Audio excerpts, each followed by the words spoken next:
안녕하세요 여러분. 2020 3월 학력평가 해설 강의를 맡은 저는 윤일식입니다. 여러분 3월 학력평가인데요, 여러분과 선생님이 지금 4월에 만났습니다. 우리 국가적인 어떤 재난으로 인해서 그렇게 됐는데요, 그래도 열심히 풀었으리라 생각하고 또 그 이후에 선생님과 함께 더 열심히 공부하겠다라는 마음으로 이 자리에 왔으리라 생각을 합니다. 선생님과 함께 해설을 뛰어넘는, 정말 어떻게 접근해야 되고 어떤 식으로 읽어야 되는지 이런 것들 알아가는 시간이 되었으면 좋겠습니다. 아시겠죠? 여러분 보니까는 그 시험지면 앞에 보니까요, 여러분 필기하는 거 좀 이렇게 알아볼 수 있게 쓰는 란이 있거든요.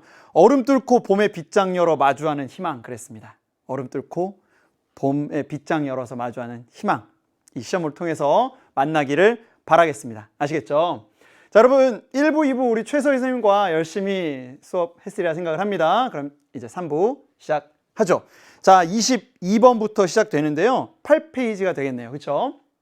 우선 작품이 나와 있습니다. 가작품이 있고요, 나작품이 있습니다. 문제를 봤더니 22번부터 26번까지 총 5문항으로 구성되어 있고요. 구성되어 있죠? 그죠? 구성되어 있고, 문제를 보니까 가와 나의 공통점 물어봅니다. 그럼 가작품 읽고 나작품 읽고 공통점 찾자. 그죠? 자, 23번은 보기를 바탕으로 가와 나를 감상한 내용입니다. 그럼 여러분 보기를 바탕으로 가와 나를 감상해라. 그럼 뭘부터 볼까요? 보기부터 여러분 볼 수 있는 눈이 있어야 될 것 같습니다. 우리 고등학교 1학년이기 때문에 선생님 어떻게 풀어야 될지 모르겠어요.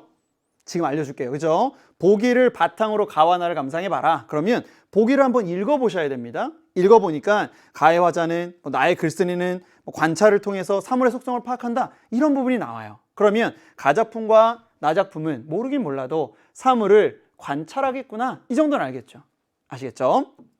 자, 24번은 봤더니 가의 시상 전개 과정입니다. 그래서 1수는 A, 2, 3수는 B, 4, 5수는 C, 6수는 D, A, B, C, D 네 부분으로 나눴습니다.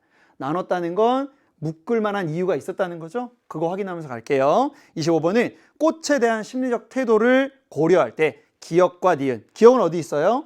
가의 3수에 있습니다. 가작품 3수. 니은은 어디 있어요? 나작품에 나와 있는 부분, 그죠? 밑줄이 쭉 그어져 있습니다. 길게. 그럼 꽃을 하나의 작품에서는 어떻게 보고 또 다른 작품에서는 어떻게 보는지를 보자는 거예요. 아시겠죠? 자, 그리고 26번은 나의 내용을 고려할 때입니다. 나 작품을 고려할 때 A에 담긴 의미. A는 봤더니 뭐예요? 쭉 봤더니 출석부. 출석부? 무슨 말이지? 확인해 보면 되겠습니다. 그쵸? 자, 이렇게 문제를 한번 살짝 보는 거예요. 선생님과 지금 보느라고 약 한 1분 30초 정도 지났지만, 여러분 스스로 본다면 선생님 볼 때 한 10초에서 15초 정도면 보기를 한번 쭉 훑어볼 수 있습니다. 그러면 사물 관찰하겠구나, 공통점 찾겠구나, 또 시상 전개 과정이 있겠구나, 꽃에 대한 심리적 태도가 있겠구나, 그죠? 출석부의 의미는 뭘까? 이런 걸 볼 수 있단 말이에요. 아시겠죠? 됐나요? 이게 선생님이 여러분에게 줄 수 있는 문학을 잘 풀 수 있는, 문학에 잘 접근할 수 있는 팁입니다. 아시겠죠? 자, 또 하나 드리겠습니다. 좀 이제 여러분 1학년 첫 시험이기 때문에 할 얘기가 정말 많은데요, 가작품의 제목을 그냥 스쳐 지나간 사람이 혹시 있다면, 그런 친구들이 있다면 한번 반성해 보시고요. 왜냐하면 작품 제목을 놓치고 지나가면 그 작품 제대로 이해할 수 없어요. 그쵸? 자, 가작품 제목 볼게요. 오, 우, 가. 선생님, 한자예요. 저 모르겠어요. 할 수 있는 친구들 있나요? 이거 중학교 때 배운 한자. 5 오자에 벗, 우. 5 친구. 그럼 5 친구가 누군지 한번 가보자고요. 자, 제 1수입니다. 자, 내 친구가 몇인가 하니까 수석, 송죽, 이라. 동산에 달 오르니 그거 더욱 반갑구나 그랬습니다. 그럼 여러분 수, 물수, 석, 돌석 알겠죠? 송, 소나무, 죽, 대나무, 그쵸? 동산에 달 오르니 그도 반갑구나. 그러면 하나, 둘, 셋, 넷, 다섯, 오, 우 5 친구 됐죠? 여러분 이 작품은요, 앞으로 고등학교 생활하면서 선생님 볼 때 시험에서만 대략 한 꽤 많은 숫자의 그 시간을 거쳐서 만나게 될 것 같습니다. 아주 많이 만날 수 있는 윤선도의 오후가, 잘 기억할게요. 아시겠죠? 자, 두어라. 이 5밖에 또 더하여 무엇하겠느냐. 더 더할 필요가 없다는 거예요. 이 5이면 충분히 나의 친구로 됐다. 수석, 송죽, 달 됐죠? 자, 그러면 2수 가볼게요. 구름빛이 좋다고 하지만 검기를 자주 해요. 구름 너무 하얗고 어떨 땐 파랗기도 하고 어떨 때는 그렇긴 한데 검기를 좀 자주 하는 편이고요. 바람 소리는 맑아. 정말 맑으니까 좋은데 그칠 적이 한오매라. 많다입니다. 구름도 좋고요. 바람도 좋은데 구름은 자주 검어. 그리고 바람도 좋은데 좀 그칠 때가 있잖아. 그런데 좋고도 그칠이 없기는 물뿐인가 하노라. 물, 여러분 수. 그죠? 물은 정말 꾸준하다. 물은요 절대로 변하지 않는다. 그쵸? 자, 이 얘기를 하고 싶은 거죠. 얘네들은 좀 자주자주 변하는데 안 변한다. 됐나요? 그 느낌. 자, 그 다음에 삼수입니다. 그러면 수, 석, 송, 죽, 달이었으니까요. 수 나왔고요. 석 보죠. 꽃은 무슨 일로 피면서 쉽게 지고요. 꽃은 피기는 피는데 잘 쉽게 지잖아요. 그죠? 풀은 어이하여 푸르는 듯 누르는. 풀은 돋아날 때는 푸른색인데 조금 있으면 좀 누릇누릇해지잖아요. 아마도 변치 아닐손 바위뿐인가 하노라. 바위는 변하지 않아. 불변해. 그러니까는 이 꽃과 이 풀은 변하는, 그죠? 변하는 어떤 존재를 나타낸다면 나의 친구 바위는 변하지 않아. 정말 대단해 라고 생각하는 거죠. 여러분 이런 태도를 뭐라고 그래요? 예찬한다고 하죠. 오 대단해 이렇게 하는 거. 그쵸? 사수 가보겠습니다. 자, 더우면 꽃 피고 추우면 잎이 진대요. 그죠? 더우면 꽃 피고 추우면 잎이 지는데 소나무야 너는 어찌 눈서리를 모르냐? 눈서리를 모르고 추운데도 안 져. 그죠? 구천에, 자, 구천이라고 하는 건 땅 깊은 곳. 그죠? 땅 깊은 곳에 뿌리 고든 줄을 글로 하여 아노라. 글을 통해서 알게 된다라고 합니다. 그러니까 소나무 너는 정말 뿌리가 깊어서 눈서리를 모르고 언제나 푸르르구나. 됐나요? 이거는 뭐 요런 느낌도 여러분들이 좀 알 수 있으면 좋겠어요. 뭐 절개 또는 뭐 충신의 이미지를 좀 가지고 있죠. 그쵸? 그러니까 아무리 세상에 그 시련이 닥쳐와도 그런 것들을 다 이겨내는 어떤 소나무의 모습을 그려내고 있구나라고 보면 될 것 같고요. 자, 제 5수입니다. 이번에는 보죠. 자, 나무도 아닌 것이 풀도 아닌 것이 뭐가요? 아마 대나무일 거예요. 수, 석, 송, 죽이라고 했으니까 대나무 차례죠. 자, 나무도 아닌 것이 풀도 아닌 것이 곧기는 뉘 시키며. 곧게 쫙 뻗은 거 누가 시켰니? 속은 어이 비어 있느냐? 속은 이렇게 쫙 비어 있어요. 자, 저렇게 사시 늘 푸르니 그를 좋아하노라. 그 누구예요? 대나무. 그쵸? 대나무를 좋아해요. 그런데 여기 속이 비었다, 뭐 곧다라고 하는 걸 보면 자, 이런 건 속이 비었어. 정말 속 빈 강정이야. 뭐 이런 그 속 비어 있는 안 좋은 게 아니고요. 이런 것들은 이렇게 뭐 겸허하다. 그죠? 아무것도 욕심이 없다. 이런 느낌으로 여러분이 이해해 주면 좋을 것 같아요. 왜? 내 친구잖아요. 그쵸? 좋게 보는 겁니다. 좋게. 자, 작은 것이 높이 떠서 만물을 다 비추니 뭘까요? 이번엔 달. 그쵸? 달. 밤중에 광명이 너만하니 또 있느냐? 정말 달이 밤중에선 최고로 빛나는 거잖아요. 자, 보고도 말 아니하니. 보고도 말을 하지 않아요. 누가요? 달이, 여러분이 달을 쳐다보고 있는데 달이 막 말을 하나요? 그러지 않죠. 그렇죠? 보고도 말 아니하니 내 벗인가 하노라. 곧 상당히 과묵하구나. 자, 이렇게 표현하는 거죠. 그러니까 어떤 태도를 가지고 지금 이 사물들을 보고 있냐면 내 친구들, 오우, 내 친구들이잖아요. 수, 석, 송, 죽, 월, 달. 그죠? 이 5가지의 사물은 다 나의 친구야. 그러니까 그 친구들에 대한 태도가 상당히 긍정적이고요. 더불어서 좀 예찬하는 거죠. 대단해. 정말 어쩜 저래? 이렇게 얘기를 하고 있는 태도를 여러분이 읽을 수 있으면 되겠습니다. 됐죠? 이해되죠? 윤선도의 오우가였습니다. 나작품 여러분 보면 제목 혹시 봤나요, 여러분? 제목 보시면 박완서 이름 많이 들어봤을 거예요. 그죠? 앞으로도 고등학교에서 많이 보게 될 이름이니까 좀 기억해 주시고요. 박완서 꽃 출석부 1 되어 있습니다. 그러면 보면 이거 시는 아닌 것 같죠? 아무리 봐도. 그죠? 소설도 아니고요. 읽어보면 알겠지만 수필입니다. 여러분 중학교 때 수필 문학의 특징에 대해서 배우지 않았나요? 수필은 경험한 본인이, 그죠? 작가 자신이 경험한 것을 통해서 여러분에게 교훈을 주고 싶을 때 남겨놓는, 쓰는 글, 수필이라고 합니다. 그쵸? 그러면 우리가 여기 나와 있는 이 글을 통해서 이 작가는 우리에게 뭘 얘기하고 싶을까? 그냥 의미 없는 걸 끄적끄적한 건 아닐 거란 말이죠. 그쵸? 그리고 23번에서 우리가 보기를 잠깐 다시 한번 떠올려 보면 모두 관찰한 경험을 바탕으로 3월의 속성을 이야기하고 있다라고 나와 있습니다. 그러면 여기에서 무언가를 관찰할 거고요. 그렇죠? 그 3월 관찰을 통해서 무언가를 깨달았을 거라는 거죠. 그걸 우리에게 전해주고 있는 이야기다라고 한번 가보겠습니다. 제목은 꽃 출석부입니다. 그럼 다른 이름이 아니라 이제 꽃에 대한 얘기가 나오겠구나 정도는 알고 가자고요. 갑니다. 작년 가을에 이웃집에서 복수초를 나누어 받았습니다. 뿌리는 구근이 아니라 흑갈색 잔뿌리와 검은 흙이 한데 엉겨 있고요. 키는 땅에 닿을 듯이 작은데 복수초의 지금 겉모습을 얘기해주고 있습니다. 그렇죠? 잎도 새우 깃털처럼 잘게 갈라져 있어서 전체로 볼륨이 느껴지지 않아 하찮은 잡초처럼 보였습니다. 뭐가요? 복초가요. 누구에게요? 나에게. 됐죠?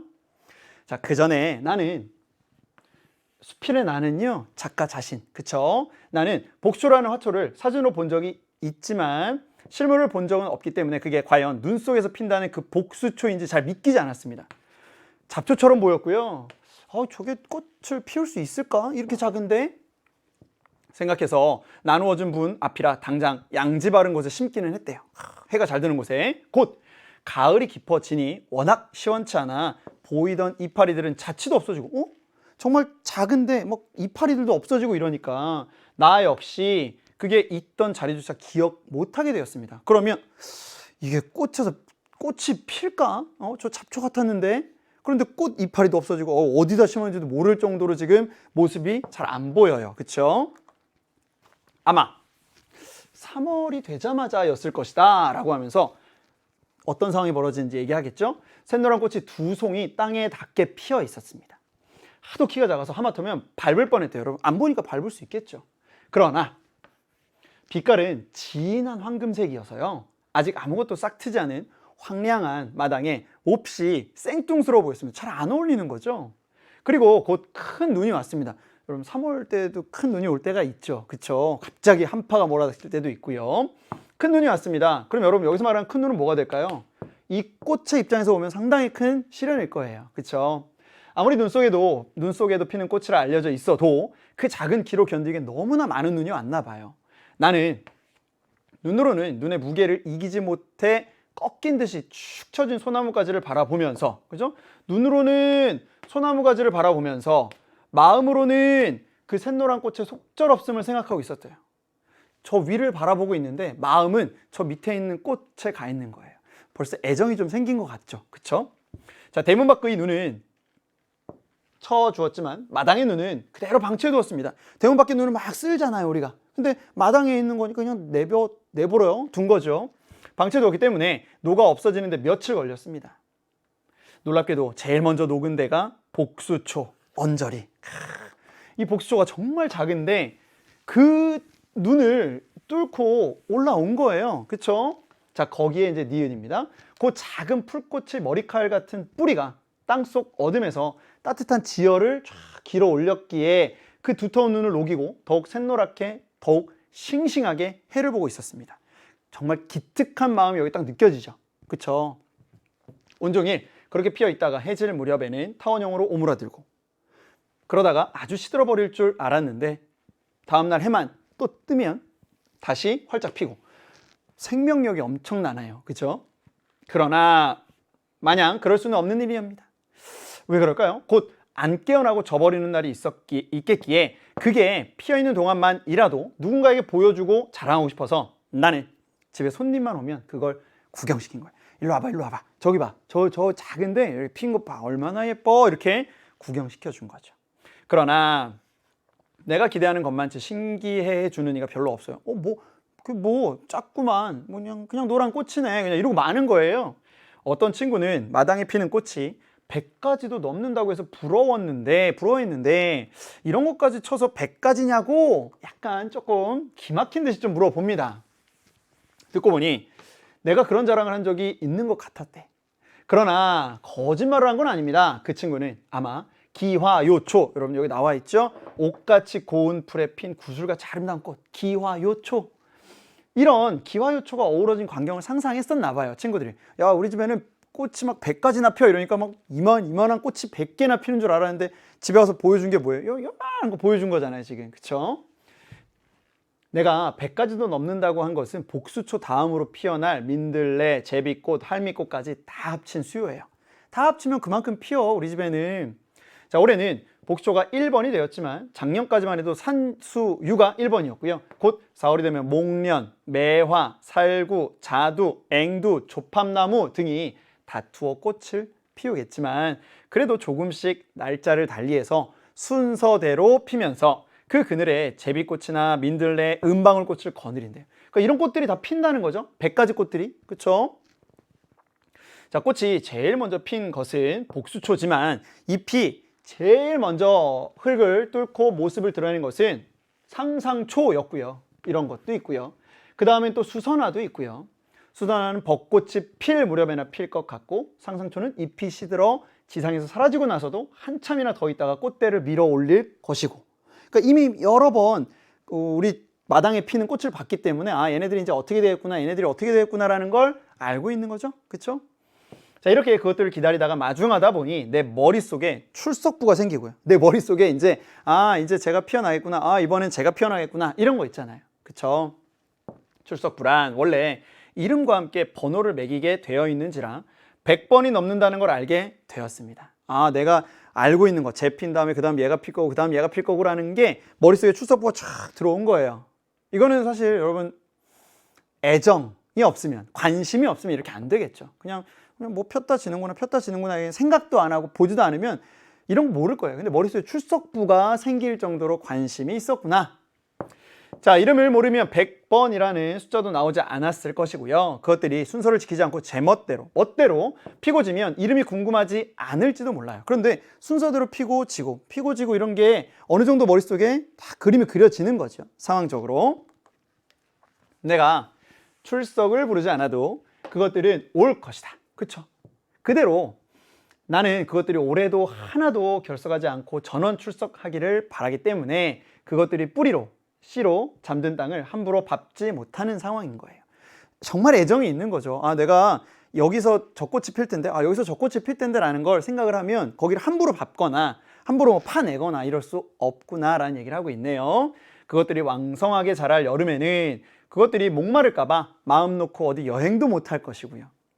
그것들은 출석할 때마다 내 가슴을 기쁨으로 뛰놀게 했고요. 100식구는 대식구다. 나에게 그것들을 부양할 마당이 있다는 걸 생각만 해도 뿌듯한 행복감을 느낀대요. 보세요. 나에게 행복감을 주는 꽃들이잖아요. 그쵸? 내가 이렇게 사치를 해도 되는 것일까? 괜히 송구스러울 때도 있었답니다. 자, 그것들은 내가 기다리지 않아도 올 것이다. 순서대로, 그죠? 때가 되면. 그래도 나는 기다린다.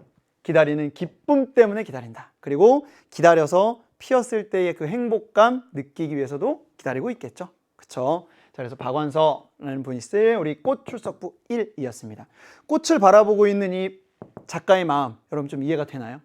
이런 것들을 우리가 좀 배워야 될 것 같아요. 여러분과 선생님이 얼마나 많은 꽃들이 피고 지는 걸 지금까지 봤어요. 그런데 과연 이런 마음으로 저 이름이 뭐구나, 신기하다, 작년에도 피었는데 올해 또 왔네, 반가워, 과연 이렇게 한 적이 있었을까 한번 생각을 해보면 이런 작가들의 수필을 보면서 우리가 그런 것들을 좀 느껴주면 좋을 것 같습니다. 아시겠죠?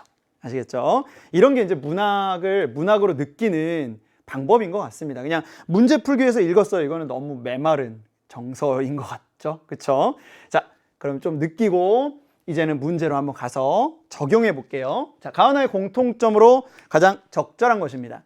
자, 여러분 여기에 중요한 건요. 우선은 우리 1학년이니까 공통점을 찾기 위해서 여기 보면 색채를 사용하여 뒤, 서리적 표현을 통해 뭐, 음성 상징어를 사용하여 뭐, 말을 건네는 방식을 통해 어떻게, 반어적 표현을 사용하여 어떻게. 이해되나요, 여러분?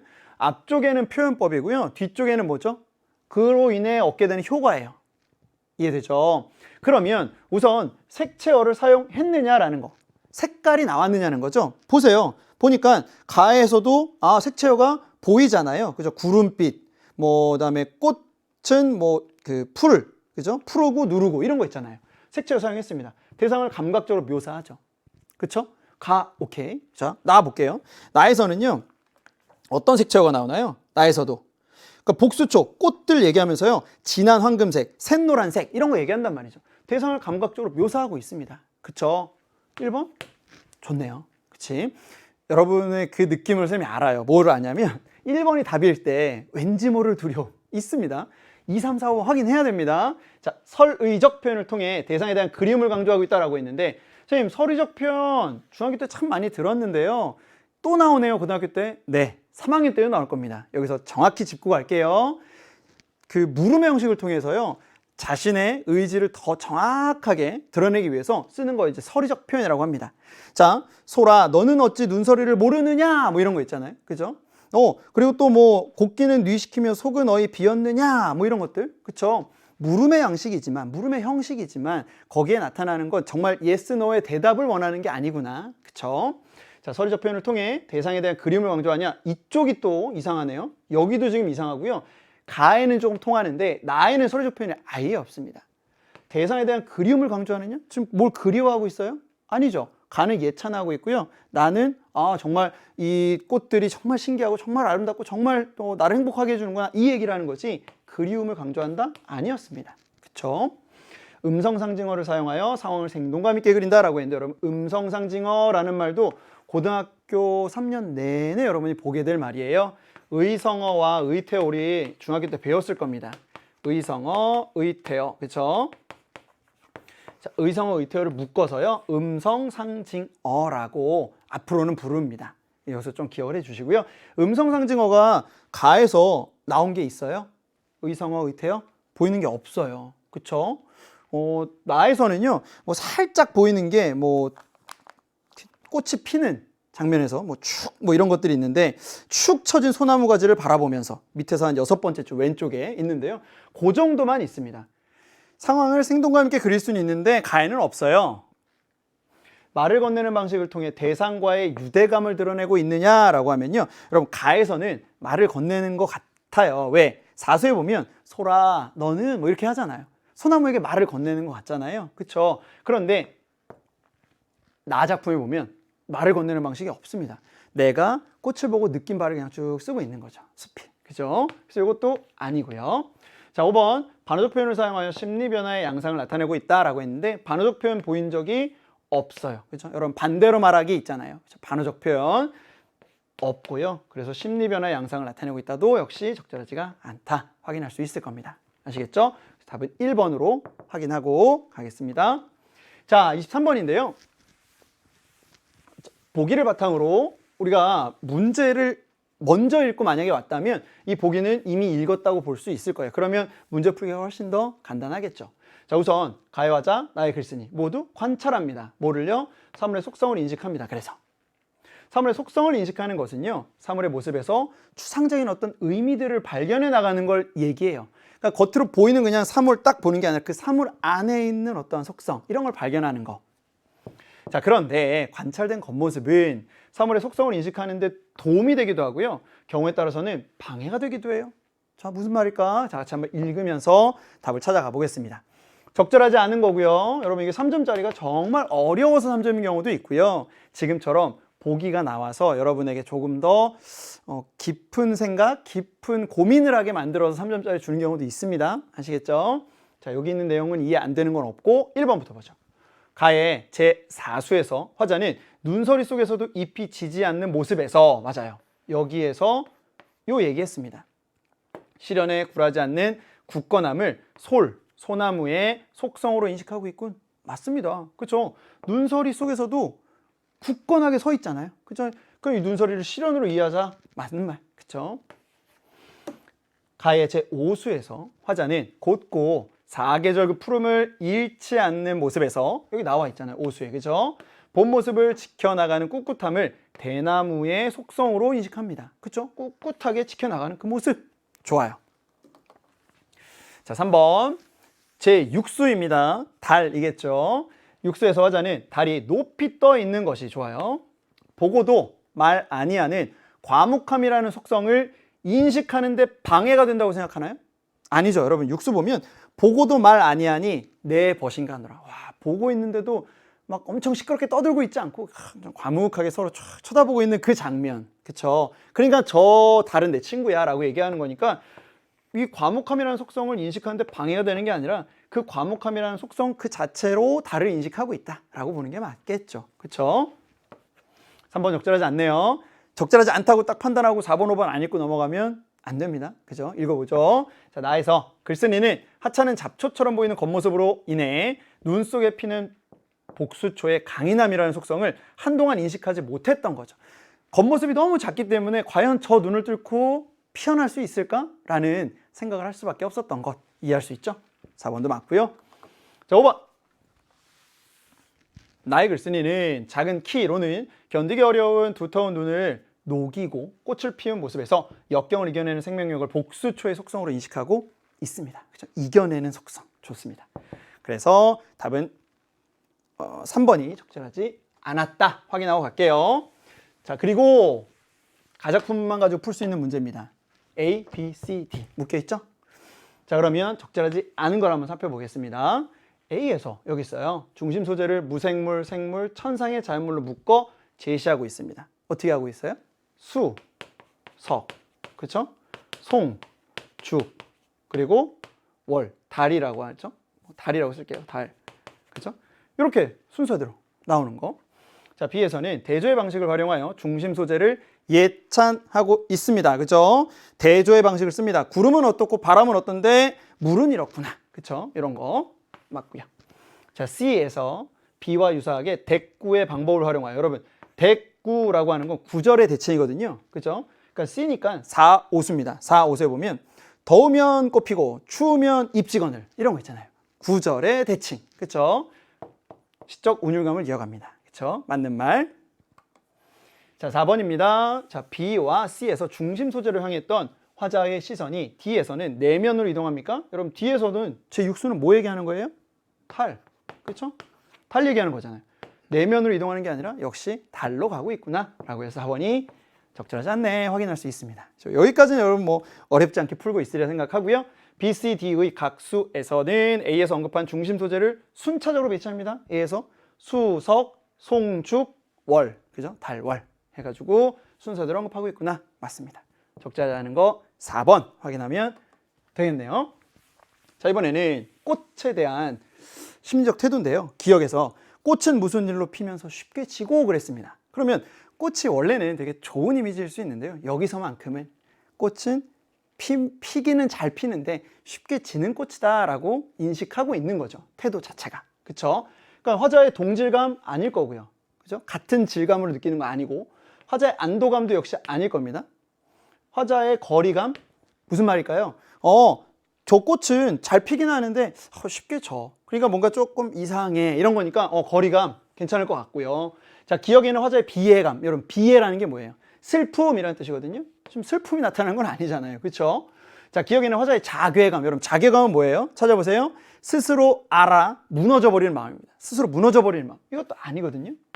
자, 니은은 볼게요. 니은은 그 작은 풀꽃에 머리칼 같은 뿌리가 쫙 따뜻한 지혈을 길어 올려서 샛노랗게 더욱 싱싱하게 해를 보고 있어.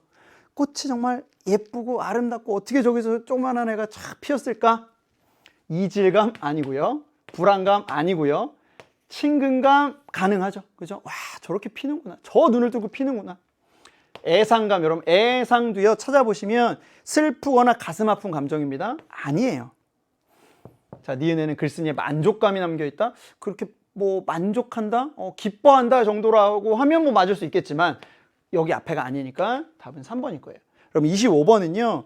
여러분 친구들이 우리 EBS 사이트에서 올려놓은 그 채점 결과를 살펴보니까 오답률 3위에 당당히 올라 있습니다. 오답률 3위. 오답률 3위인데요. 정답은 지금 요거잖아요. 3번인데 많은 여러분 친구들이 어디에 지금 속았었냐면 이쪽에. 그럼 4번에 속았더라고요. 4번에. 그러니까 꽃에 대해서 비애감을 느끼고 글쓴이가 슬퍼하는구나 라고 느낀 건 지금 나 작품을 전혀 정확하게 이해하지 못했구나 라고 볼 수 있겠죠. 그쵸? 이게 오답률 3위에 올랐다는 사실이 우리를 더 놀랍게 합니다. 그치? 그래서 적절한 것은 3번으로 정리하고 가겠습니다. 자, 나의 내용을 고려해 볼게요. 고려할 때 이 출석부라는 게 가지고 있는 의미는 뭐냐라고 하는 거죠. 자, 그러면 더 많은 종류의 꽃들을 마당에 심고 싶어하는 글쓴이의 소망, 더 많이 심어야지라고 하는 어떤 그런 욕심과 혹은 뭐 그런 생각 이런 게 드러났나요? 전혀 그런 거 아니잖아요. 소박한 꽃보다 화려한 꽃의 가치를 우선시했던 자신을 돌아보는 태도? 화려한 꽃을 저 우선시했나요? 아니죠. 그렇죠? 지금 여기 나와 있는 그 복수초가 얼마나 작아요. 땅에 거의 붙어 있다면서. 그죠? 추웠던 겨울이 지나고 꽃이 피는 봄이 빨리 오기를 기다리는 글쓴이의 조급함? 뭘 조급해요? 출석부를 보면서 너 빨리 피어 부르는 거 아니잖아요. 그렇죠? 자연의 질서에 따라 차례대로 피고 지는 꽃들에 대한 글쓴이의 애정과 기대감이 담겨 있다. 그래요. 출석부를 가지고서 머릿속에 네가 피었구나. 잘 피었어. 체크. 그죠? 그다음 누가 피니? 피었구나. 체크. 이런 어떤 그 기쁨, 애정, 기대감 이런 것들이 나타나는구나. 소중하게 가꾼 꽃들을 자신만이 아니라 주변 사람들과 함께 즐기길 바라는 마음이 담겨 있다라는 부분을 출석부로 이해하는 건 적절하지가 않습니다. 이해되시죠? 무슨 말인지? 그 답은 4번으로 정리하면 되겠습니다. 아시겠죠? 자, 여러분 문학이었고요. 지금 이 고전 문학은 앞으로도 뭐 학교에서 열심히 배우게 될 겁니다. 선생님, 고전 문학은 어려워요. 저 포기하고 싶어요. 라는 마음을 먹고 있는 친구들이 있다면 당장 내려놓으시고요. 우리가 열심히 해야 됩니다. 열심히. 아시겠죠? 자, 이번에는 27번부터 30번까지에 있는 현대 소설입니다. 김연수라는 작가가 쓴 리기다 소나무 숲에 갔다가 라는 작품이고요. 저 작품도 역시 문제를 봤더니 27, 8, 9, 30까지 해가지고요. 보기를 참고하여라는 30번 문제가 있습니다. 더불어서 이 30번 문제 오답률 5위에 올라가 있었고요. 28번 문제, 여러분 혹시 틀린 친구 있을지 모르겠습니다. 28번 문제는요, 오답률 4위에 있었습니다. 왜 그럴까요? 선생님이 생각해보니까 매력적 오답이 숨어 있어요. 숨어 있고, 더불어서 이 글을 읽으면서 소설이잖아요. 머릿속에 여러분 그림 그려야 됩니다. 알겠죠? 여러분 우리가 영화나 드라마 볼 때 어떻게 해요? 그냥 멍하니 하지 않죠? 인물 간의 관계 파악하고 사건 파악하고 저 사람 지금 왜 저러지? 저 사람 어렸을 때 왜 어떤 삶을 살았길래 저렇게 됐을까? 여러 가지 생각하잖아요. 그 느낌으로 이걸 보라는 겁니다. 그냥 이건 이거고요. 선생님 제가 드라마는 드라마고 영화는 영화요가 아니라 이러한 내용들을 통해서 머릿속에서 그림을 잘 그리면서 이야기를 따라가자는 거예요. 가볼까요? 자, 이전 줄거리 보겠습니다. 나는 삼촌의 연락을 받고 멧돼지 사냥에 동참하게 됩니다. 그럼 여러분 지금 여기서 벌어지는 어떤 커다란 사건은 바로 멧돼지 사냥이군요. 그쵸? 자, 그리고 나라는 인물이 나왔습니다. 그러면 기본적으로 이 작품은 1인칭 주인공 또는 1인칭 관찰자 시점일 거예요. 맞나요? 중학교 때 배운 거잖아. 그치? 자, 물망초 카페에 윤마담과의 사랑을 이루지 못하고 방황하던 삼촌은, 자, 나왔습니다. 어떤 삼촌이요? 방황하던 삼촌입니다. 방황하던 삼촌이에요. 삼촌의 방황. 사냥에 취미를 붙이고 살아갑니다. 그래서 사냥을 가는구나. 나와 삼촌 도락구 아저씨는 새끼를 거느린 어미 멧돼지와 리기다 소나무 숲에서 마주치나 사냥에 실패해요. 자, 사냥을 갔는데 마주쳤는데 실패했어. 이게 지금 어떤 사건의 흐름이라는 거예요. 자, 도락구 아저씨는 부상당한 삼촌을 업고 숲길을 걸어요. 그러면 인물이 3명이구나. 나, 삼촌, 도락구 아저씨. 됐나요? 그쵸? 이 도락구라는 건 여러분 찾아보면 알겠지만 트럭을 일본어로 이렇게 하면 도락구가 되거든요. 자, 도락구 아저씨. 셋, 나, 삼촌, 도락구 아저씨. 됐죠? 인물파. 끝. 갑니다. 자, 숲속은 서늘했다. 머릿속으로 한번 그림 그려보세요. 소나무가 쫙, 리기다 소나무가 쫙 있는 그 숲을 막 걷고 있습니다. 묘한 침묵이 숲을 가득 메우고 있어요. 밟고 올라온 눈길을 되밟으며 우리는 조금씩 걸음을 옮깁니다. 두 번째 리기다 소나무 숲을 지나는 동안 내 마음속에는 궁금증이 일어나요. 내 마음속에서 감정 정리를 하는지 삼촌의 만담도 더 이상 이어지지 않았고요. 나는 궁금증을 참지 못하고 말을 합니다. 뭐라고요? 그런데 도락구 아저씨는 아까 왜 멧돼지를 안 죽였어? 예, 안 죽였어요. 이럽니다. 아저씨도 쏠 수 있었잖아요. 이럽니다. 내 물음에 도락구 아저씨는 영 딴소리를 합니다. 영 딴소리? 무슨 말일까요? 호식이가 새끼 관절 물고 늘어진 모양이라. 호식이라는 이 밑에 보면 엽견인데요. 엽견이라는 건 이제 사냥개거든요. 자, 호식이가 새끼 관절을 물고 늘어져 있는 모양이라. 그러면 어미가 도망 못 가거든. 엽견 중에는 그런 짓 하는 놈들 참 많아요. 그러니까는 멧돼지를 잡으려고 하는데 그 멧돼지의 새끼를 물고 있는 거예요. 그죠? 물고 있으면 그 멧돼지가 도망가지 못한다. 그걸 알고 있다. 누가? 그 사냥개가. 그런 짓 하는 놈들이 참 많아요. 적의 원체 영물이라 함께 이럽니다. 적의. 얘가. 자, 코맹맹이 소리를 훌쩍거리며 삼촌이 말을 합니다. 조금 전까지 사랑이 어쩌네, 수면제가 어쩌네, 징징거리는 삼촌이 주인을 닮아 어디가 부러졌는지 오른쪽 뒷발을 들고 껑충껑충 뛰어가는 놈을 가리켜 영물 운운하고 있습니다. 그러면 지금 이 호식이는 바로 엽견이고요. 이 엽견이 지금 영물이구나라고 얘기를 하는 거죠. 그렇죠? 호식이 얘기가 나오니까 또 만담을 시작할 모양이었다. 삼촌 가슴속은 암만 해도 푸른색인가 보다 라고 하면서 삼촌의 가슴속에는 아직도 뭔가 좀 풀리지 않은 뭔가 좀 있나 보다 라고 생각을 하는 거죠. 내가. 그쵸? 자, 그러면서 하지만 그건 암수라. 암수라는 거 여러분 여기 있어요. 속임수. 그런 암수를 쓰면 안 되는 기라. 나도 한때 그 이름도 아름다운 물망초 윗마당까지는 못 되더라도 헛된 공명심에 눈이 먼 적이 있었어. 불질, 여러분 여기서 말하는 불질이라는 건 옛날에는 총 위에다 이렇게 불 착 붙여가지고 불이 타들어가서 빵 쏘잖아요. 그쵸? 그걸 이제 불질이라고 했습니다.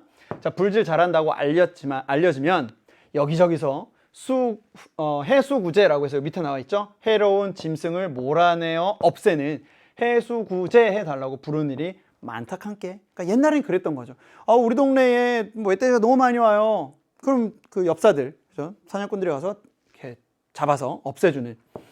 자, 가서 잡아주면 영웅되고 참 재미나지. 근데 한 번에 얼마나 대단하든지 새끼를 몰고 다니면서도 소나기 사이로 모래알 빠지듯 몰입꾼들 사이로 잘도 피해 다니는 놈을 만난 적이 있어요. 300근도 넘을까? 엄청 실이 대형 멧돼지였는기라. 엄청 큰 멧돼지를 잡으러 갔었는데 잘 도망 다니는 거예요. 그런 놈 어때요? 다시 만나겠나? 무려 6박 7일 동안 그 놈을 쫓아다닌 게 6박 7일? 여러분 말이 6박 7일이지 일주일이에요. 일주일. 산을 일주일 동안 지금 따라다니고 있습니다. 그러게 본 게 안 되겠더라. 어느 순간 요 놈이 나갖고 노나? 그런 생각이 들대. 지금 생각하면 틀린 생각이지. 살겠다고 도망가는 멧돼지 신세에 어디 사냥꾼을 갖고 놀겠니? 사람이든 짐승이든 숨 탄 것 목숨이 그래 우스운 게 아니란 말인데.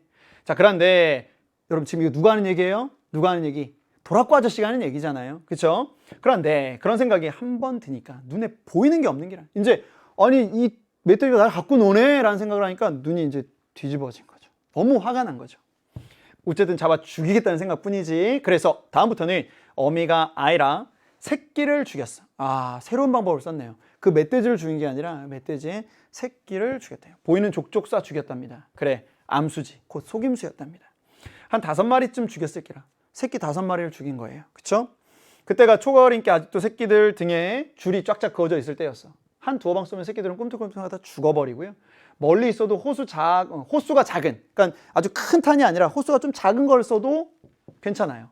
어미는 산탄이 박혀도 괜찮다 해도 새끼들은 어미 보는 눈앞에서 픽픽 쓰러지고 있습니다. 옛날 이야기를 해주고 있는 거죠. 도라꾸 아저씨가 내가 했던 사냥 이야기를 해주고 있습니다.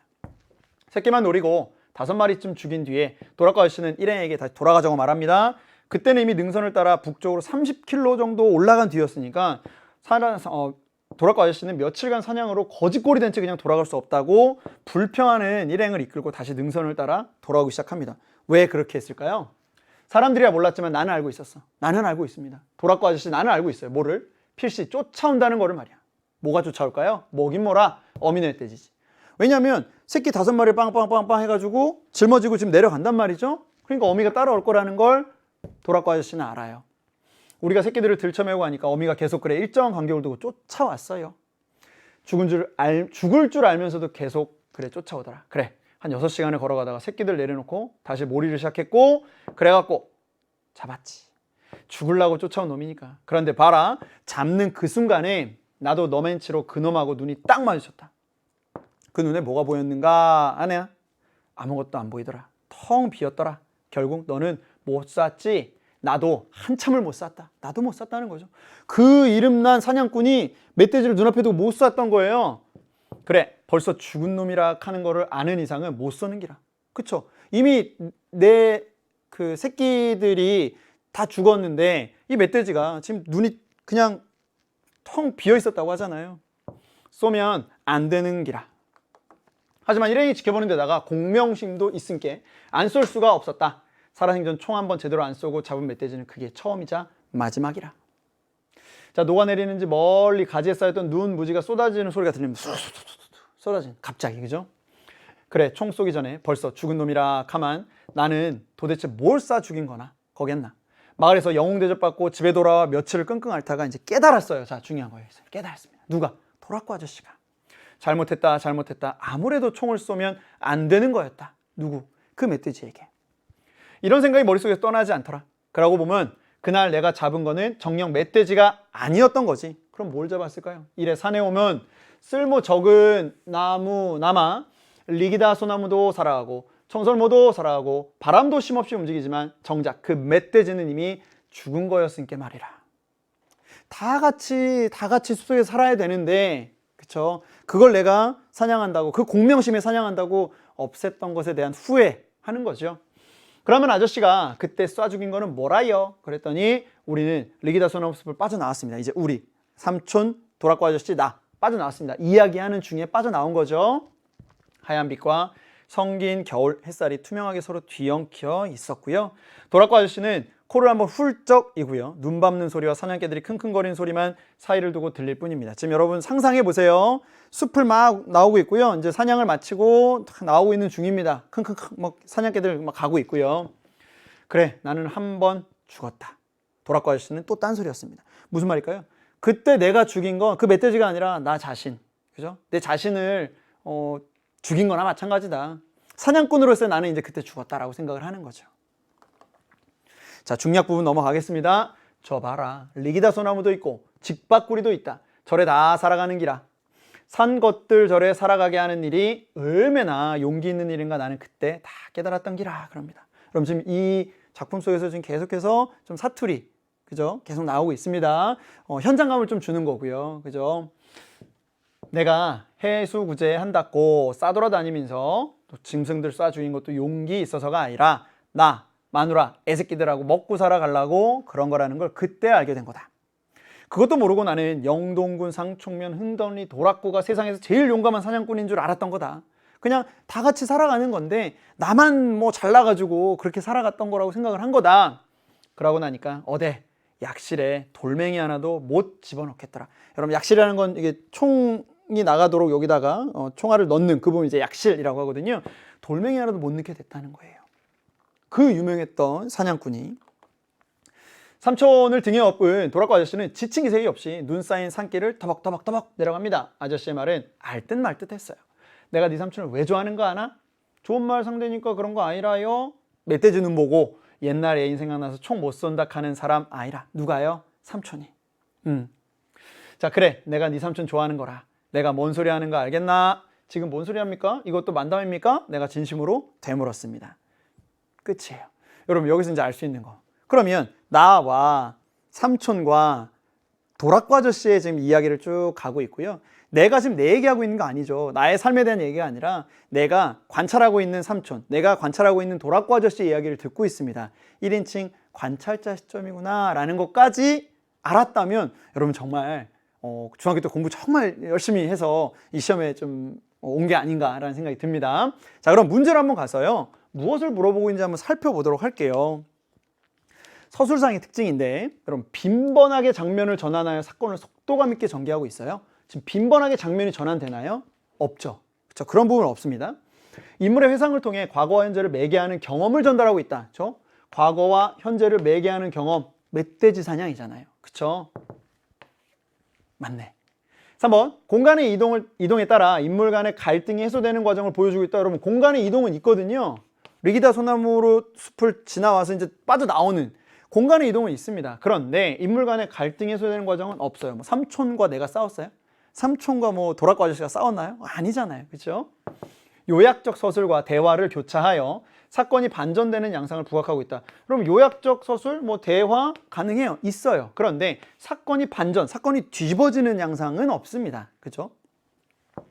인물의 내면 심리 묘사를 통해 현실에 대한 부정적 인식을 보여주고 있다. 여러분, 인물의 내면 심리가 현실의 부정적 인식 이런 게 나와요. 아, 정말 이 현실은 다 없어져야 돼. 이런 부정적 현실 인식 전혀 보이지 않습니다. 그렇죠?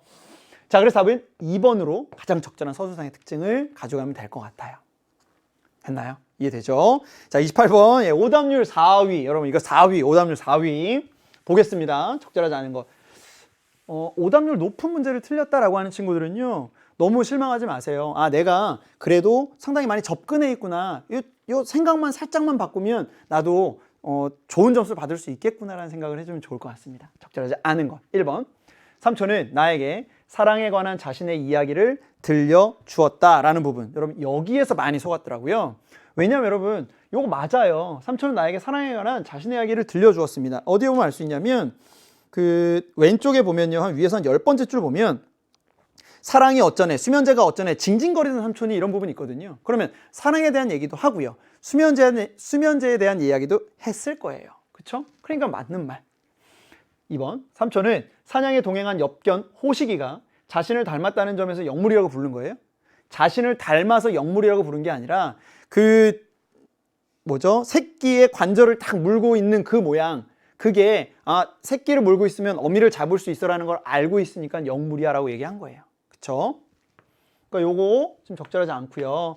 도라코 아저씨는 사람들에게 능력을 인정받았던 뛰어난 사냥꾼이었다. 맞는 말. 그쵸?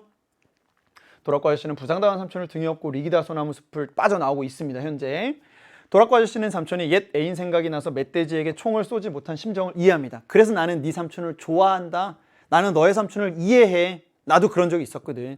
나도 그 멧돼지를 쏘지 못하는 그때가 있었거든. 네, 맞는 말. 됐나요? 자, 여기 속지 마시고. 자, 29번입니다. 나와 도라코 아저씨의 대화를 고려할 때요, 기역과 니은입니다. 그러니까 영 딴소리가 기역이었고요, 니은은 또 딴소리입니다. 그러니까는 어떻게 보면 딴소리라고 하는 건 내가 그분의 말을 잘 이해하지 못했다라는 걸 좀 깔고 있는 그런 이야기 같습니다. 기역은 도라코 아저씨의 말에 대한 나의 놀람, 니은은 불신감을 나타낸다 라고 했는데 지금 뭐 불신한다? 못 믿겠어. 저 아저씨 말 못 믿겠어. 또 딴소리. 이게 아니라고요. 그쵸? 자, 그리고 기역과 니은은 나의 질문을 가로막는 도라코 아저씨의 태도에 대한 반감, 질문을 가로막지 않았습니다. 반감도 없고요. 자, 기역과 니은을 통해 나가 도라코 아저씨의 생각을 이해하지 못하는 상황이 지속되고 있음을 알 수 있죠. 기역, 영 딴소리, 니은, 또 딴소리. 그러니까 저 아저씨가 얘기하면 자꾸만 딴소리라고만 들리는 나의 어떤 상황을 이렇게 얘기하고 있구나라고 볼 수 있을 거예요. 그쵸? 적절하네요. 4번, 기억이 니은으로 연결되면서 계속 만담으로 이어가려는 도라코 아저씨에 대한 나의 냉소적 태도. 여러분, 냉소적 태도가 드러났나? 에이, 저 아저씨 또 저런 얘기해. 이런 거예요? 아니죠. 니은은 기억에 담긴 의구심을 해소할 수 있는 실마리를 얻을 수 있으리라는 바람이 이루어진 데에 따른 성취감이 반영됐어요. 뭔가? 그때는 못 알아들었는데 지금은 알아들었어요? 아니죠. 그럼 또 딴소리 이런 말 안 했겠죠? 적절하지가 않네요. 적절한 건 3번만 있었습니다. 그쵸? 자, 오답률 5위에 있었던 문제입니다. 이유는 뭐 여러 가지가 있을 텐데요. 먼저 기본적으로 보기가 있기 때문에 좀 글을 많이 읽어야 되는 거죠. 요거를. 그죠? 자, 도라코 아저씨 인식 변화가 중심입니다. 인간과 자연을 분리된 것으로 보고 있었는데, 그리고 자연보다 우월한 위치에서 자연을 도구로서의 가치만 지닌 타자로 대했었어요. 그런데 사냥 중에 변화가 생겼습니다. 이런 인식이 생명을 빼앗기 위해 또 다른 생명을 수단으로 삼은 행동이 잘못되었다. 그죠? 멧돼지를 잡기 위해 멧돼지 새끼를 죽이는 건 잘못됐던 거다. 그리고 인간과 마찬가지로 자연 역시 동등한 가치를 지닌 존재라는 생태주의적 인식을 하게 된 거다. 라고 이 작품을 이해할 수 있냐는 거죠. 여러분이. 그쵸? 자, 1번부터 보겠습니다. 도라코 아저씨의 자연에 대한 인식의 변화된 것은, 자, 변화됐잖아요. 인식의 변화가 생겼다고 했잖아요. 변화된 것은 죽은 새끼들을 쫓아온 어미 멧돼지와 시선을 마주한 것이 계기가 되었겠군. 맞죠? 그쵸? 그 어미 멧돼지를 보면서 이건 잘못됐구나 알았습니다. 그쵸? 자, 2번. 자, 도라코 아저씨가 한때 멧돼지의 생명을 우습게 여겼던 이유는, 우습게 여겼었거든요. 멧돼지를 자신의 공명심을 드러내는 도구로서의 가치로 판단했기 때문이다. 여기요. 자연을 도구로서의 가치만으로 판단했었다. 맞는 말. 자, 3번. 도라코 아저씨가 자신이 한번 죽었다고 말한 것은, 말했잖아요. 멧돼지를 거침없이 죽였던 것이 잘못된 행동이었음을 깨달았다는 것을 의미하는 거예요. 그죠? 그렇게 살아왔던 내가 죽은 거야. 맞는 말. 도라코 아저씨가 세 사람과 마주친 멧돼지를 죽이지 않은 것은, 자, 죽이지 않았거든요. 자연 속에서 살아가는 모든 생명은 소중하다라는 생태주의적 인식에서 기인한 것이군. 맞는 말이잖아요. 그러면 여기에 근데 21% 정도의 친구가 이게 적절하지 않아요 라고 생각을 했더라고요. 맞아요. 그쵸? 맞는 말입니다. 자, 5번인데요. 5번 적절하지 않습니다. 왜냐하면 보시면 도라코 아저씨가 새끼의 생명을 빼앗아 어미 멧돼지를 잡는 사냥법을 암수라고 한 삼촌의 말에 동의한 것은, 여러분, 삼촌이 이런 말을 했어요? 삼촌이 야, 새끼의 생명을 가지고 어미를 잡는 건 잘못된 거야 라고 삼촌이 말한 적이 없어요. 예, 이건 도라코 아저씨 생각입니다. 멧돼지도 인간과 동등한 가치를 지닌 생명체임을 인정한 것이다. 여러분 여기가 틀린 거예요. 여기가 삼촌의 말에 동의한 것이 아니라 도라코 아저씨의 생각이 이런 생각이 있었기 때문에 멧돼지도 인간과 동등한 가치를 지닌 생명체임을 인정한 것이에요. 그쵸? 여기 부분이 잘못됐다는 걸 파악을 못했으면 여기서 이거 맞는데 하다가 에이 그러면 조금 이상한 4번으로 가야지 이렇게 간 친구들이 아마 있지 않을까 생각이 듭니다. 끝까지 집중해서 봐야 됩니다. 아시겠죠? 자, 그렇게 해서 30번까지 이제 오답률 4위, 오답률 5위 있는 이 문제까지 우리 같이 보고요. 자, 그러면 이제 문학은 뭐 제목 보고 또 인물 파악하고 뭐 이런 것을 통해서 이제 문학은 정말 잘 볼 수 있단 말이죠, 우리가. 그런데 이제 여기서부터 네 문제 뭔가요? 독서라는 겁니다. 독서는 본인이 열심히 뭐 책을 읽어온 사람들은 그래도 좀 잘할 수 있는데요. 그러지 못한 친구들은 선생님 저는 정말 어렸을 때 책을 많이 안 읽었나 봐요. 잘 봐도 이해가 안 돼요. 이러는데 우리가 지금 보고자 하는 것은 책이 아니잖아요. 여기 나와 있는 4문단짜리 글입니다. 그 4문단짜리 글을 읽고 문제에 정확하게 적용만 할 수 있으면 됩니다. 볼게요. 그럼 먼저 문제는 31 윗글에 언급한 내용 눈 싹 살펴보니까 미래주의가 계속 나옵니다. 첫 번째 줄에도 미래주의가 있고요. 미래주의에 대한 얘기구나. 32번은 기억의 구체적인 내용, 33번은 그림이 나와 있고요. 34번은 사전적 의미입니다. 사전적 의미는 이게 시험이라면 A가 나오면 1번으로 오고요. B가 나오면 2번으로 와서 이렇게 바로바로 확인해 주면 좋을 것 같아요. 그쵸? 자, 바로 한번 읽어보겠습니다. 자, 미래주의는 이라고 시작을 합니다. 그러면 이게 진짜 중요하구나. 왜? 1문단의 첫 번째 줄에 나오는 그 단어 그리고 정의를 내려줄 거거든요. 20세기 초 이탈리아 시인 마리네티의 미래주의 선언을 시작으로 화가 발라, 조각가 보치오니, 건축가 쌍텔리아, 음악가 루솔로 등이 참여한 전위 예술 운동입니다. 미래주의는 예술 운동이구나. 그렇죠? 밑에 나와 있죠? 새로운 표현을 추구하는 예술 경향입니다. 당시 20세기 초에요. 산업화에 뒤처진 이탈리아는 산업화에 대한 열망과 이것과 플러스 민족적 자존감 이걸 좀 고양 높이기 위해서 여러분 고양 높이는 북돋아서 높인다 이런 뜻이죠. 고양시킬 수 있는 새로운 예술을 필요로 합니다. 이에 산업화의 특성인 속도, 운동 이거에 뭐 했대요? 주목했답니다. 그럼 주목이라는 거 여러분 모두가 다 집중해서 그죠? 주의 깊게 살피는 거잖아요. 주목하고 이를 예술적으로 표현하려는 미래주의가 등장합니다. 이런 상황 속에서 등장을 했구나. 미래주의의 등장입니다. 됐나요? 자, 이 문단 특히 이럽니다. 여러분 특히라고 하는 건 정말 중요해. 이 부분부터는 더 중요한 얘기야 라는 걸 알려주는 거죠. 특히 미래주의 화가들은 질주하는 자동차, 사람들로 북적이는 기차요, 광란의 댄스홀, 노동자들이 일하는 공장 등 어떤 활기찬 움직임입니다. 을 보여주는 모습을 주요 소재로 삼아 산업사회의 역동적인 모습, 활기찬 모습, 역동적인 모습, 활기찬 움직임, 역동적인 모습 다 맞는 말, 그렇죠? 그들은 대상의 움직임의 추이라는 건 밑으로 보면 뭐 시간의 경과에 따라 쭉 변하는 거예요. 대상의 움직임의 시간의 경과에 따른 변화를 화폭에 담아냄으로써 대상을 어떻게 해요? 생동감 있게 형상화합니다. 활기찬 움직임, 역동적 움직임, 생동감 있는 다 좀 비슷하게 가고 있습니다. 그죠? 이를 위해 미래주의 화가들은 시간의 흐름에 따른 대상의 움직임을 하나의 화면에 표현하는 분할주의 기법을 씁니다.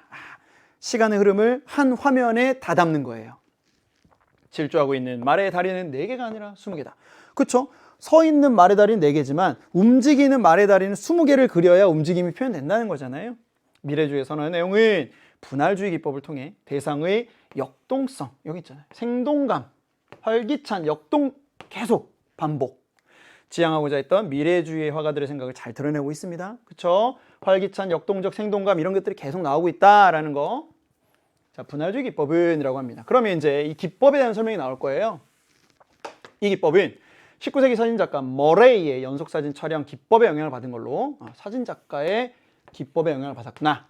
이미지의 겹침, 역선, 상호 침투를 통해 대상의 연속적인 움직임을 효과적으로 표현하는 거래요. 하나, 둘, 세 개를 순서대로 설명할 겁니다. 보세요. 먼저 이미지 겹침을 화면의 하나의 대상을 여러 개의 이미지로 중첩시켜서 겹쳐서 표현하는 방법이고요. 마치 연속사진처럼 화가는 움직이는 대상의 잔상을 바탕으로 시간의 흐름에 따른 대상의 움직임을 겹쳐서 나타내는 거예요. 그렇죠? 이미지 겹침입니다. 이미지 겹침. 그렇죠? 자, 다음으로 힘의 선을 나타내는 역선입니다. 역선은 대상의 움직임의 궤적을 여러 개의 선으로 구현합니다. 그래서 미래주의화가들은 사물이 각기 특징적인 움직임을 갖고 있다고 보고요. 이를 역선을 통해 표현합니다. 표현함으로써 사물에 대한 화가의 느낌을 드러내는 거죠. 마지막으로 상호침투입니다. 상호침투는 대상과 대상이 겹쳐서 보이게 하는 거예요. 그런 방법이고요. 역선을 사용해서 대상의 모습을 나타낸다면 대상이 다른 대상이나 배경과 구분이 좀 모호해지는 상호침투. 그러니까 어디까지가 이 사물이고 어디부터가 화면이지 이런 것들이 모호해지는 상호침투가 발생하게 된다는 겁니다. 자, 그러면 발생해서 대상이 사실적인 형태보다 왜곡된 형태로 표현됩니다. 자, 중요한 거 이게 아니라 이렇게 된다는 거죠. 그렇죠? 역선을 통해서 이렇게 겹침이 나타나고요. 상호 침투가 나타나니까 원래의 얘 모습이 아니라 그 모습과는 조금 다른 모습으로 표현될 수가 있더라. 왜곡된 형태로 표현된다. 이러한 방식으로 미래주의화가들은 움직이는 대상의 속도, 운동 이거를 효과적으로 나타내는 거죠. 역동성 기억나나요? 움직임 기억나죠? 계속해서 이런 내용이 나오는 겁니다. 그러니까 여러분 뭐 글을 잘 읽는다 못 읽는다 이런 것들 뭐냐면 선생님이 쭉 해보니까요. 계속해서 나오는 말들, 좀 달리 나오는 말들을 정확하게 캐치하고 있냐 못하느냐. 그쵸? 자, 마지막. 자, 기존의 전통적인 서양 회화가, 기존의 서양 회화는요, 대상의 고정적인 모습에 주목하여 비례, 통일, 조화, 이거예요. 이거의 아름다움입니다. 이거예요. 그런데 미래주의는 회화는 움직이는 대상의 속도와 운동, 이거, 여기에 가는 거죠. 움직이는 대상의 속도와 운동이라는 게 미적 가치가 됐다는 거죠. 주목하여 새로운 미의식을 제시했다는 점에서 의의를 찾을 수가 있고요. 이러한 미래주의 회화는 이후 모빌과 같이 나무나 금속으로 만들어 입체적 조형물의 운동을 보여주는 키네틱 아트가 등장하는데 영감을 좀 제공한 것으로 평가된다. 이런 의의가 있었다라고 정리하면 되겠습니다. 그쵸? 우리가 이걸 뭐 엄청나게 깊게 파고들어서 공부해야 되냐? 그게 아니고 전체적인 글을 읽으면서 미래주의라는 것에 대한 설명을 했구나. 그럼 여러분 바로 나오잖아요. 31번. 윗글에서 언급된 내용이 아닌 것은 이라고 했습니다. 그럼 미래주의에 참여한 예술가들 여러분이 어디 설명되어 있었어요? 1문단 해보세요. 1문단. 화가 발라, 조각가 뭐 보치오니, 건축가 쌍텔리아, 음악가 루솔로 나오잖아요. 그렇죠? 미래주의가 등장하게 된 배경 뭐였어요? 뭐 산업화에 뒤처진 이탈리아가 이러면서 나와 있었습니다. 그렇죠? 미래주의 화가들이 사용한 기법 뭐였습니까? 분할주의, 그죠? 분할주의 가지고 썼더라. 미래주의 회화가 발전해온 과정 이렇게 발전하고 그렇게 발전하고 그 다음 없어요. 그런 게 없습니다. 그렇죠? 미래주의 화가들이 추구한 미의식 어떤 거였습니까? 딱 기억나는 거. 생동감, 뭐 운동 뭐 이런 거 있었잖아요. 그렇죠? 속도 이런 거 있었죠? 그렇죠? 이런 단어들이 머릿속에 딱 떠오르면 아, 잘 읽었구나 라고 볼 수 있을 겁니다. 됐죠? 그래서 답은 4번이 적절하지 않구나 라고 보면 되겠고요. 자, 이번에는 이 기억의 구체적 내용인데 여기 오답률 6이었거든요. 그러니까 이 기억은 영감이거든요. 영감.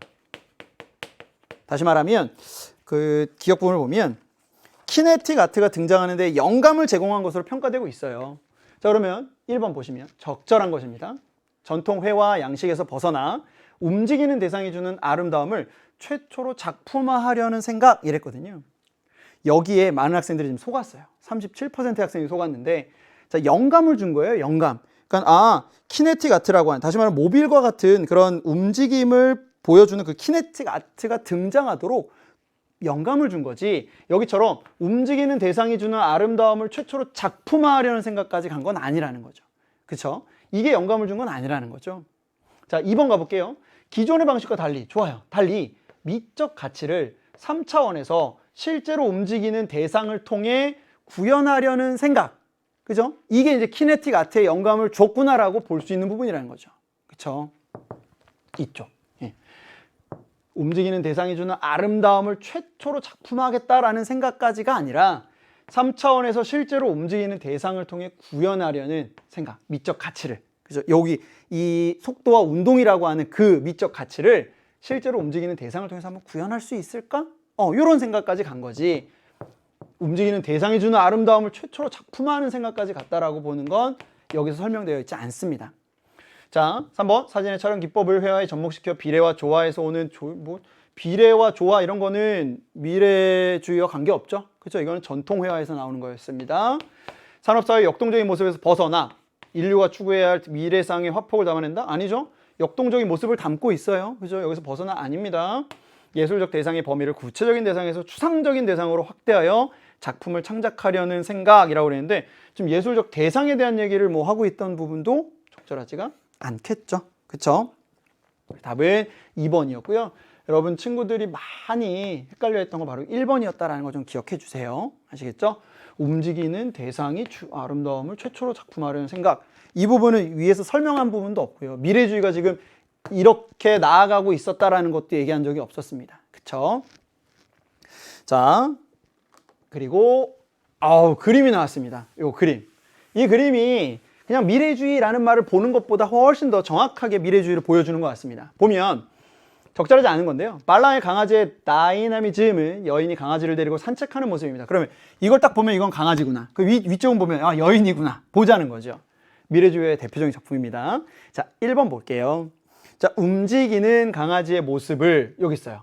속도감 있게 그린 것에서 속도감 이런 말 나왔어요. 그죠? 미래주의 회화의 경향을 엿볼 수 있구나. 맞아요. 속도감, 미래주의 경향. 맞습니다. 그쵸? 1번 맞고요. 자, 2번. 선을 교차시켜. 여러분 선 여기 있잖아요. 선을 막 교차시키고 있거든요. 여기 지금 여기 쇠사슬 같은 거. 쇠사슬의 잔상을 구체적으로 재현한 것에서 역선을 통해 사실적인 형태를 강조했음을 알 수 있다. 여러분 어디가 눈에 띄죠? 사실적 형태 아니죠? 사실적 형태가 아니고 뭐예요? 왜곡된 형태라는 말을 썼습니다. 그죠? 사실적이라면 여기 그냥 한 줄만 띡 이렇게 있어야죠. 근데 이게 이렇게 있는 걸 보면 이거 왜곡된 형태구나. 그렇죠? 2번이 우선 적절하지 않고요. 3번은 자, 강아지의 발과 바닥의 경계가 모호하게 보이는 것에서 여러분 모호하게 보이죠? 지금 바닥이 여긴지 좀 애매하잖아요. 그죠? 모호한 것에서 대상과 배경의 상호 침투 효과를 엿볼 수 있군. 그죠? 요거는 분명히 위에서 설명했던 부분입니다. 맞고요. 4번 강아지의 발을 중첩시켜 표현한 것은 여러분 강아지 발이 지금 막 중첩돼 있잖아요. 탁탁탁탁탁 그죠? 막 움직이는 것 같죠? 표현한 것은 이미지 겹침을 통해 시간의 흐름에 따른 대상의 움직임을 나타내고 있습니다. 맞는 말. 그쵸? 5번 사람의 다리를 2개가 아닌 여러 개로 그린 것은 여기요. 사람의 다리를 여기 2개가 아니라 막 여러 개로 지금 이렇게 그려놨단 말이에요. 이렇게. 그쵸? 분할주의 기법을 활용하여 걷는 이의 역동적인 모습을 강조한 것이고 역동적인 맞습니다. 운동성, 속도, 역동적 계속 나오는 말 확인할 수 있었습니다. 그쵸? 답은 2번이 적절하지 않구나. 자, 여러분 여기 나와 있는 사전적 의미는요. 수능 모의고사에서 거의 한 문제씩 나오고 있습니다. 근데 여러분이 뭐 사전을 펴고 맨날 공부할 수는 없잖아요. 나와 있는 것만 정확히 이해하자고요. 나와 있을 때. 자, 1번 고양. 정신이나 기분 따위를 북돋아서 높여준다. 고양 좋습니다. 추이. 시간의 경과에 따라 변화하여 나간다. 좋습니다. C는요. 지향. 어떤 목표로 뜻이 쏠려 향한다. 좋습니다. D. 왜곡. 사실과 다르게 해석하거나 그릇되게 한다. 좋습니다. 자, 2는 뭐예요? 주목이거든요. 자신의 의견이나 주의를 굳게 내세움. 여러분 주목하는 게 주의를 굳게 내세우는 거예요? 아니죠. 이거는 주장이에요, 여러분. 주장. 주목은요. 관심을 가지고 주의를 깊게 살피다라는 게 주목입니다. 그래서 적절하지 않은 거 5번이었다라는 거 확인할 수 있겠죠? 아시겠죠? 자, 여러분 3부까지 여러분 열심히 잘 달려왔고요. 이제 4부에서 여러분과 선생님이 만나면 마지막까지 쫙 정리할 수 있습니다. 4부에서 선생님 기다리고 있을게요, 여러분. 안녕!